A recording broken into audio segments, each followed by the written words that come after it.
Ito guys, may pinagawa na amplifier. Itong GX5 ng Kevlar. Ito yung kanyang laman, no? Transformer. Ito guys yung kanyang UPT. Bale 2 pores siya. Ito yung kanyang kapasitor. Actually mayroong kaparehas ng lakas ito sa concert. Yung original na 502B, 502C and 502R ng concert. May kaparasan ito ng lakas sa Sakura. Itong 5024 ng Sakura. Dahil nga based sa kanyang transformer. Yung kanyang voltahe kasi nito 36036 DC.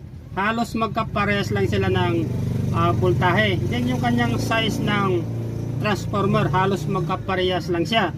Kaya makukonsider mo siya na halos parehas sila ng lakas. Dahil nga ulitin ko lang yung lakas ng isang transformer ng isang amplifier para nandito nangagaling sa laki